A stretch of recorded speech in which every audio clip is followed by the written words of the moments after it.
Discretion पे, जो कि हमारे सारे प्रोविंसेस हैं, जो उनको डिस्क्रेशन हासिल है और उनकी जजमेंट पे होगा कि वो कहाँ कहाँ ये जो 50% घर से काम करने की पॉलिसी है, इस पर अमल दरामद करते हैं। इस्लामाबाद कैपिटल टेरिटरी में इसका इन्फोर्समेंट इमीडिएट इफेक्ट से शुरू हो जाएगा।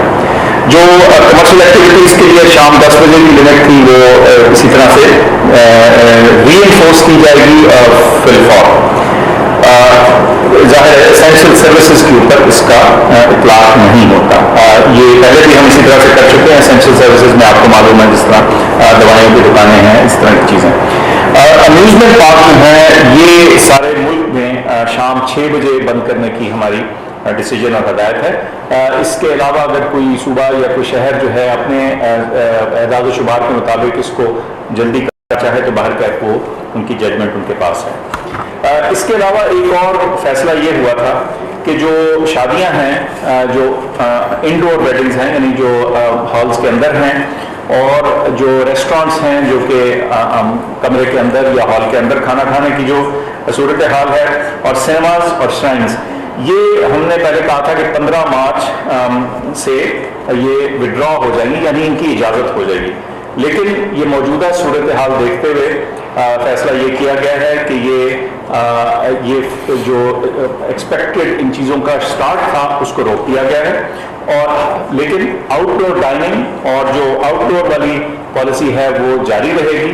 और ये इसका इतलाक है, ये 15 मार्च से लेकर जो 15 अप्रैल तक चलता रहेगा, और उस वक्त फिर दोबारा से इस मामले का जांच किया जाएगा और देखेंगे कि क्या उस वक्त इंडोर वेडिंग्स और अंदरून जो रेस्टोरेंट से अंदर के खाने की फैसिलिटीज़ और सिनेमाज वगैरह जो हैं, क्या इनकी इजाज़त दी जाती है या नहीं। आउटडोर गैदरिंग जैसे मैंने जिक्र किया जारी रहेंगी, और उसमें भी जो तादाद है, जो 300 की लिमिट है, वो कायम रहेगी। और इसमें भी जो स्ट्रिक्ट इन्फोर्समेंट है SOPs की, उसको भी हमने दोबारा उजागर किया है अपने प्रोविंशियल कॉलीग्स के साथ। इन तमाम चीज़ों का रिव्यू जो है, इस पर जो नज़र-ए-सानी है, वो इंशाल्लाह 12 अप्रैल 2021 को किया जाएगा, उस वक्त के एराद शुमार को मद्देनज़र रखें। और इसके अलावा जैसे हम पहले हमेशा कहते हैं कि ये बेसिक है, इसके अलावा अगर कोई फेडरेटिंग यूनिट अपने किसी डिस्ट्रिक्ट, शहर, कस्बे, जगह में कोई और इजाफी चीज़ करना चाहे, वहाँ के एदाद शुमार को नज़र में रखते हुए, तो जाहिर है उनको ये हक हासिल है। एक और बड़ी ब्रीफ सी अनाउंसमेंट, इसका हम जिक्र तो कर चुके हैं। आज की तारीख से हमारी जनरल पॉपुलेशन की वैक्सीनेशन, जो 60 साल से ज़्यादा उम्र के लोग हैं, वो शुरू हो चुकी है। और सबसे पहले जो हमारे सबसे बुजुर्ग हैं, सीनियर सिटीजन हैं, वहाँ से ही शुरू की जा रही है। उसका तरीक़ाकार हम बहुत दफ़ा जिक्र कर चुके हैं, बता चुके हैं, लेकिन इस मौके का फ़ायदा उठाते हुए मैं फिर जिक्र कर दूँ कि अपने सेल फोन से, मोबाइल फ़ोन से अपना जो नेशनल ID कार्ड है, CNIC है, वो डैशेज वगैरह डाले बगैर सीधा नंबर डाल के 1166 1166 के ऊपर SMS करें तो आपको जवाब आएगा, और आपको सेंटर और अपने जो अपॉइंटमेंट है उसके बारे में मालूमात होंगी। ये एक बहुत बारहा सवाल आज भी उठा कि अगर एक सेंटर ऐसा आता है जो दूर है, या जो आपके पुराने एड्रेस या पते के मुताबिक है, तो क्या आप उसको तब्दील कर सकते हैं? आप बिल्कुल तब्दील कर सकते हैं।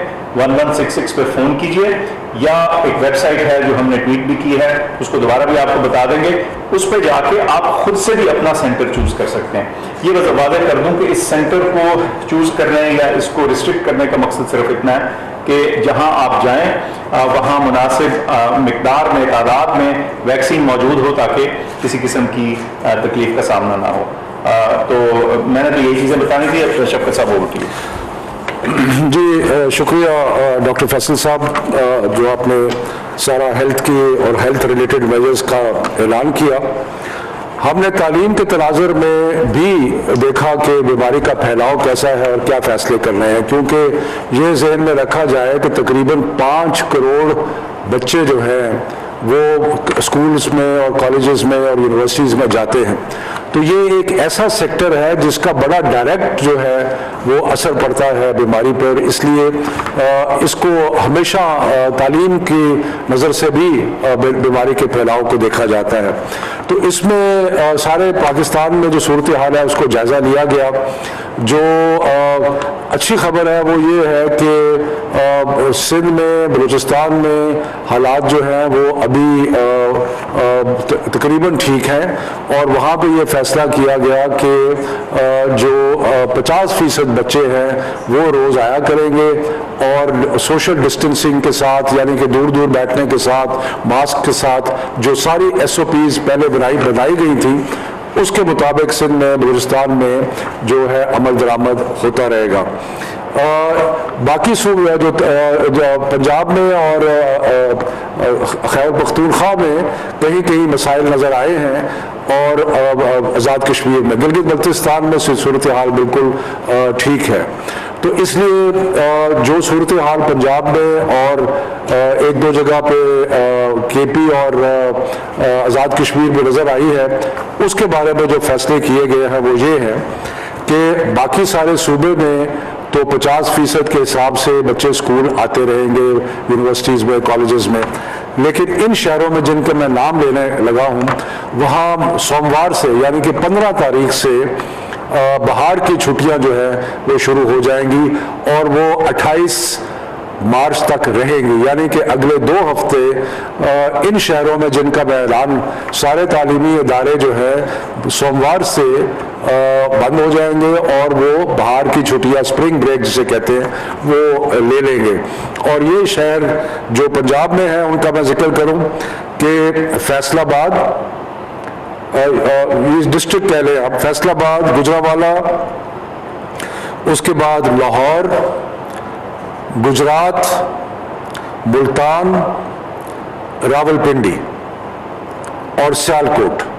एक दफ़ा मैं फिर ऐलान करता हूँ कि जिन शहरों का मैं ऐलान कर रहा हूँ, इन शहरों में सोमवार, मंडे से स्कूल जो और एजुकेशन इंस्टीट्यूशन जो है वो 2 हफ्ते के लिए बंद हो जाएंगे और वो है फैसलाबाद, मुजफ्फराबाद, फैसलाबाद, गुजरांवाला, लाहौर, गुजरात, मुल्तान, रावलपिंडी। उसके अलावा यही फैसले का इतलाक इस्लामाबाद पे भी होगा कि इस्लामाबाद के जितने तालीमी इदारे हैं वो भी मंडे से, सोमवार से बंद हो जाएंगे बाहर की छुट्टियों के लिए और वो 28 मार्च तक बंद रहेंगे। और उसके साथ साथ मुजफ्फराबाद पे भी फैसला जो मुतवक्को है। खैबर पख्तूनख्वा में इस फैसले का इतलाक पेशावर पे होगा जहां हमें पॉजिटिविटी रेशो ज़्यादा नज़र आया है। वहाँ पर भी जो तालीमी इदारे सारे हैं वो मंडे से लेके 15 तारीख से लेके 28 तारीख तक बंद रहेंगे बाहर की छुट्टियों के लिए।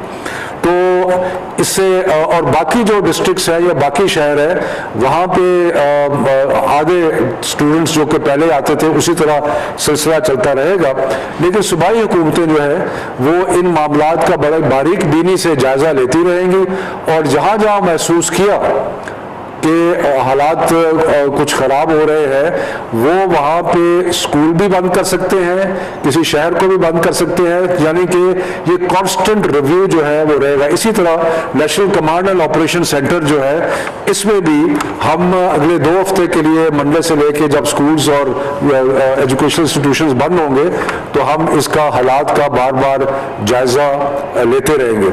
इसके साथ साथ मैं ये भी अर्ज़ कर दूँ कि जिन स्कूलों में सेंड अप्स यानी कि इम्तिहानात हो रहे हैं जिनसे बच्चों ने आगे जाना है इम्तिहान देने के लिए कैम्ब्रिज के या O लेवल के, A लेवल के, बाकी चीज़ों के लिए, तो वो इम्तिहान जो स्कूल्स ले रहे हैं वो जारी रहेंगे। यानी कि उस पर पाबंदी का जो हमने आज लगाई है उस पाबंदी का इतलाक उन इम्तिहानात पे नहीं होगा। मैं फिर एक चीज़ का अदा करूँ कि हमने पहले मुतफ़िका फैसला किया था कि इंशाअल्लाह ताला इस साल मई जून में जो 9वीं, 10वीं, 11वीं, 12वीं के इम्तिहानात हैं वो होंगे और इसी तरह जो बाकी इम्तिहानात हैं, अगर हमारे बच्चे इम्तिहान दे रहे हैं तो सारे बच्चे जो हैं जो पाकिस्तान के जो बोर्ड्स हैं उनके जो इम्तिहान दे रहे हैं वो बाकी बोर्ड्स पे भी उसका इतलाक होगा।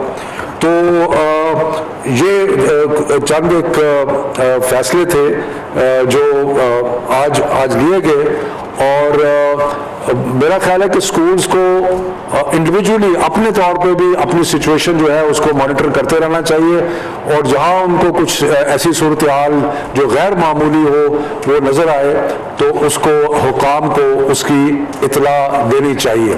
तो अब इसको मैं समराइज करता हूं कि तकरीबन 7 शहर हैं पंजाब के जहां पे 15 तारीख से सोमवार से सारे तालीमी इदारे बंद होंगे 2 हफ्ते के लिए, और खैबर पख्तूनख्वा में, पेशावर में वहाँ पर भी होगा इसका इतलाक, और इस्लामाबाद पे भी इतलाक होगा, और मुजफ्फराबाद का फैसला भी हुकूमत वहाँ पे कर लेगी। तो ये है जो आज के फैसले हैं national command and operation centre में, जो सारे सूबों ने और सारे इदारों ने मिल के लिए, और इंशाल्लाह हम आपको अगर कोई अपडेट होगी तो अगले हफ्ते वो अपडेट करेंगे। डॉक्टर साहब कुछ ऐड तो नहीं करना आपने? नहीं जी, बस ये थी आपने बता दिया तमाम बातें। बस मैं फिर दोहरा दूं कि ये जो इंडोर वेडिंग्स और इंडोर डाइनिंग और सिनेमाज और श्राइन्स का 15 तारीख से इनको पहले एक खोलने की इंडिकेशन दी गई थी, वो विड्रॉ की जा रही है। इसका मतलब ये है कि इन तमाम जगहों में जो आउटडोर डाइनिंग और जो आउटडोर के इंतजामात हैं, जैसे वो एग्रीड थे, जैसे वो अलाउड थे, वो अभी फ़िलहाल उसी तरह से चलेंगे, और इसका रिव्यू जो है वो हम 12 अप्रैल को करेंगे, ताकि हम 15 अप्रैल के बाद के जो फैसले हैं वो वाज़ेह तौर पे आपको उस वक्त की सूरत हाल के मुताबिक बताने के काबिल हैं। बहुत शुक्रिया। ये मैं अर्ज़ कर दूँ कि ये जो फैसले हमने किए हैं इसका इतलाक सब तालीमी इदारों पे है, यानी कि जिन शहरों में हमने 15 मुशावरत के साथ, सारे सूबों की मुशावरत के साथ और हायर एजुकेशन कमीशन की मुशावरत के साथ जो हमने फैसले किए हैं, इसका इतलाक स्कूलों पे भी होगा, कॉलेजेस पे भी होगा, यूनिवर्सिटीज़ पे भी होगा, यानी कि तमाम तालीमी इदारे जो हैं उन पे इसका इतलाक होगा। ये सिर्फ स्कूलों तक महदूद नहीं है, ये सारे के सारे तालीमी इदारों पर इसका इतलाक होगा। तो ये मैं इसकी वजाहत करना चाहता हूँ कि इसका सिर्फ स्कूलों के लिए नहीं है, सब तालीमी इदारों के लिए। वो जो मुख्तलिफ शहर हैं जहाँ पे स्प्रिंग ब्रेक जो है वो मंडे से लेकर 28 मार्च तक रहेगी। बहुत मेहरबानी।